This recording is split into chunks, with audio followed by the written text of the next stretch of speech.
13 মাস অতিবাহিত হওয়ার পর প্রফেসর ইউনূসও উপলব্ধি করেছেন যে এই দেশে সংস্কার করা সম্ভব নয়, একমাত্র রাজনৈতিক দল পারে এই দেশকে ঠিক করতে। 17 বছর আমরা সংগ্রাম করলাম জনগণের ভোটাধিকার ফিরে পাওয়ার জন্য। এখন যখন নির্বাচনে দ্বার প্রান্তে আমরা উপনীত, প্রফেসর ইউনূস তাকে আমরা খুবই সম্মান করি। প্রথম দিকে তিনি নির্বাচন দিতে চান নাই, কিছু কিছু লোক তাকে কুমন্ত্রণা দিয়েছে যে আপনি আজীবন থাকেন কিংবা 10 বছর থাকেন। তারও শখ হয়েছে মন্দ কি, এইভাবে যদি পতাকা উড়ানো যায়, এয়ার কন্ডিশনের মধ্যে থাকা যায়, প্রতি মাসে বিদেশ সফর করা যায়, আত্মীয় স্বজনকে মন্ত্রী বানানো যায়, উপদেষ্টা বানানো যায়, রাষ্ট্র ক্ষমতায় যে বেহিসাবি কত ধরনের তৎপরতা দেখা যায়, তখন তারও ধারণা ছিল যে এইভাবেই বোধহয় চলবে। কিন্তু 13 মাস অতিবাহিত হওয়ার পর প্রফেসর ইউনূসও উপলব্ধি করেছেন যে এই দেশে সংস্কার করা সম্ভব নয়, একমাত্র রাজনৈতিক দল পারে এই দেশকে ঠিক করতে। তারা এই যে গুটিকত লোককে বসিয়ে দেওয়া হলো, তাদের পিএইচডি ডিগ্রি থাকতে পারে, জনগণের সাথে কোনো পরিচয় নাই, যারা বাংলাদেশে গ্রাম অঞ্চল দেখে নাই, ধান গাছে তক্ত হয় কিনা জানে না, আমেরিকার থেকে উড়িয়ে নিয়ে এসেছে তাদেরকে, তারা কিভাবে বাংলাদেশের ভাগ্য নির্ধারণ করবে?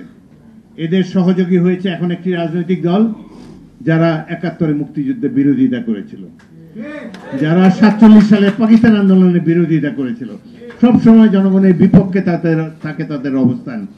আজকে তারা বাংলাদেশের ভাগ্য নির্ধারণ করতে চায়। তারা তুলে এনেছে কি পিআর এর অধীনে নির্বাচন হতে হবে। পিআর কি? সংখ্যানুপাতিক নির্বাচন। পৃথিবীতে সখানে গণতান্ত্রিক দেশ আছে, 200 গণতান্ত্রিক দেশ আছে, এক এক দেশে যে যার কালচার অনুসারে, যে যার সংস্কৃতি অনুসারে, জনগণের অতীত অভিজ্ঞতার আলোকে সেই দেশে গণতান্ত্রিক ব্যবস্থা পরিচালিত হয়। আমাদের দেশে প্রায় 100 বছরের কাছাকাছি 1937 সালে ভোট হয়েছিল এই বেঙ্গলে, তার আগেও 2-1 ভোট হয়েছে, কিন্তু 37 সালে জনগণ প্রথমবারের মতো সংঘবদ্ধভাবে ভোট কেন্দ্রে গিয়ে তারা তাদের প্রার্থীকে নির্বাচন করেছে। সেই 37 সাল থেকে আজ অবধি আমরা এই বর্তমান যে সিস্টেম বাংলাদেশে চালু রয়েছে, 1 ম্যান 1 ভোট, এইভাবেই একজন ব্যক্তিকে তারা নির্বাচিত করে এসেছে। প্রত্যেকটি আন্দোলন সংগ্রামে বাংলাদেশের জনগণ সঠিক সিদ্ধান্ত নিয়েছে, কোনোদিন তারা ভুল সিদ্ধান্ত দেয়নি। কিন্তু বর্তমান সরকারের এবং এই রাজনৈতিক দল জামাত ইসলামের কিছু কিছু লোক মনে করে যে আমাদের জনগণ ভোট দিতে জানে না, তারা অশিক্ষিত, সুতরাং ভোটের সিস্টেম পরিবর্তন করতে হবে। তারা সংখ্যানুপাতিক নির্বাচন বা পিআর বলে একটা ব্যবস্থা যেতে চায়। আমাদের আশেপাশে কোথাও পিআর নাই, আছে নেপালে ছিল, সেখানে 2 বছরে প্রায় 10টি সরকার এসেছে আর গিয়েছে, অবশেষে তাদের প্রাক্তন মন্ত্রী প্রধানমন্ত্রী কয়েকজনকে পুড়িয়ে মেরেছে। বোঝা যায় এটি একটি দুর্বল সরকার, এই সিস্টেম স্যুট করে না। সেটি ছিল নেপালে। আরেকটা ছিল শ্রীলঙ্কাতে, সেখানেও একই অবস্থা হয়েছে, জনরোষের সরকার পতন হয়েছে। পাশের দেশ ভারত, যাদের বুদ্ধিতে এই সমস্ত কথাবার্তা বলে, সেখানে কিন্তু পিআর নাই, সেখানে বাংলাদেশের মতোই নির্বাচন হয়।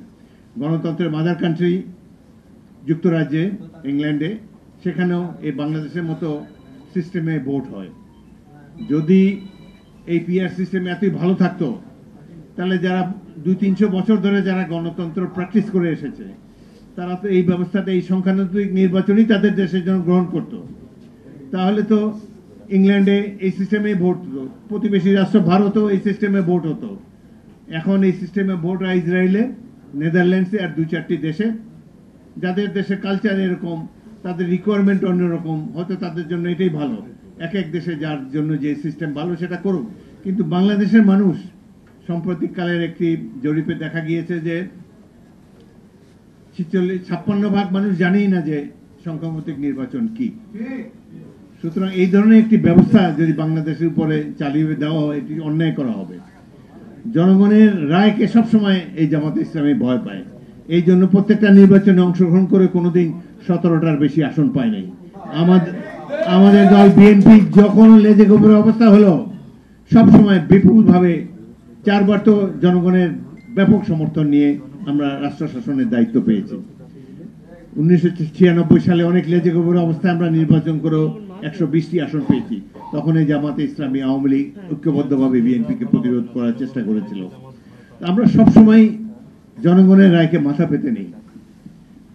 এই তারা যদি মনে করে যে 2-3টি দল পিআর সিস্টেমে নির্বাচনে যেতে চায়, তারা যদি মনে করে যে তাদের এই নির্বাচনী ব্যবস্থাই বাংলাদেশের মানুষের জন্য সবচেয়ে বেশি সঠিক, সবচেয়ে বেশি কার্যকর, তাহলে তারা তাদের নির্বাচনী ম্যানিফেস্টোতে, তাদের নির্বাচনী ইশতেহারে এটি তারা জনগণকে জানিয়ে দেখ যে আমরা নির্বাচিত হলে পরবর্তী কাল থেকে এই পিআর সিস্টেমের অধীনে বাংলাদেশে নির্বাচন হবে। কিন্তু দু তিনটি রাজনৈতিক দল মিলে তো একটি নির্বাচনী ব্যবস্থা জনগণের উপরে চাপিয়ে দিতে পারে না। পৃথিবীর কোথাও এরকম হয়নি। গণতান্ত্রিক ব্যবস্থা হলো জনগণের সম্মতিতে সিদ্ধান্ত গ্রহণ। একমাত্র নির্বাচনই গণতন্ত্রের অনুষঙ্গ, যার মাধ্যমে আমরা সঠিক পথে যেতে পারি। সুতরাং আশা করব এই ধরনের উদ্ভট কথা, নিজেরা জিততে পারবে না সেই জন্য এই ধরনের নতুন কোন সিস্টেমের এক্সপেরিয়েন্স, বাংলাদেশের মানুষ তো গিনিপিগ না। 17 বছর অনেক কষ্ট করেছি আমরা, সাধারণ মানুষের অনেক করে গিয়ে এদের করতে পারেন না। জনগণের সম্মতির প্রয়োজন, রাষ্ট্রের মালিক জনগণ। আমরা তাদের সম্মতি নিয়ে পরবর্তীকালে যদি যাদেরকে জনগণ আগামী নির্বাচনে, ফেব্রুয়ারি নির্বাচনে জনগণ যাদেরকে ভোট দিবে তারা দেশকে সাজিয়ে নেয়। তারা যেই সিস্টেমে নির্বাচন করতে চায় তারা আগেই নির্বাচন আগে বলুক, জনগণের রায় পেলে সেই নির্বাচন তারা বাস্তবায়ন করুক, আমরা মাথা পেতে নেব। কিন্তু এইভাবে জনগণের উপর অত্যাচার করে নিজেদের স্বার্থে, নিজস্ব দলীয় স্বার্থে অদ্ভুত নির্বাচনী ব্যবস্থা, যার সাথে আমাদের দেশের জনগণ পরিচিত নয়, এই ব্যবস্থা আমরা চালু হতে দিতে পারি না। লক্ষ্য করেন একটি দল এনসিপি, তাদেরও আওয়ামী লীগের ওই রোগে ধরেছে। আওয়ামী লীগ যেমন ক্লেম করে বাংলাদেশ তারাই স্বাধীন করেছে, এনসিপির এই সদ্য সমালোক ছাত্ররা তারাও বলতে চায় যে এই শেখ হাসিনা সরকার নাকি তারাই পতন ঘটিয়েছে। বিএনপির 588 জন সদস্য এই 1.5 মাসের সংগ্রামে জীবন দিয়েছে। এখন তারা মনে করে যে তারাই হলো এই রাষ্ট্রের কর্ণধার, তাদেরই দায়িত্ব এই দেশকে ঠিক করার। কিছুদিন আগে ডাকসু নির্বাচন হলো, এই এনসিপি তো সবাই ছাত্র, তারা ছাত্রদের প্রতিনিধি বলে দাবি করতো, 100 ভোট পায় না ডাকসু নির্বাচনে। এরা এখন এই দেশে বলতে চায় পিআর সিস্টেম না হলে নির্বাচনে হতে দেব না। আরে অদ্ভুত কথা, এই দেশে মানুষের কোনো মূল্য নাই, জনগণের রায় হবে না, বাংলাদেশ তো টিকে থাকবে অনন্তকাল ধরে ইনশাআল্লাহ। জনগণের কাছে যান, আপনাদের ম্যানিফেস্টোতে বলেন, ইশতেহারে বলেন যে আমরা সংখ্যানুপাতিক নির্বাচন চাই এই দেশে। জনগণ যদি আপনাদেরকে সংখ্যাগরিষ্ঠতা দেয় তাহলে আপনারা এই ব্যবস্থা চালু করেন, আমরা মাথা পেতে নেব। কিন্তু এইভাবে জনগণের উপরে 2-3টি রাজনৈতিক দল, ইউরোপ আমেরিকার থেকে আগত বুদ্ধিজীবীদের দ্বারা পরিচালিত হয়ে এই ধরনের সিস্টেম করতে দেওয়া বাংলাদেশের গণতন্ত্রের জন্য অত্যন্ত ক্ষতিকর হবে। আমরা দেশের সর্ববৃহৎ দল, রাজনৈতিক দল বিএনপি, আমরা কখনোই এটিকে সহ্য করব না।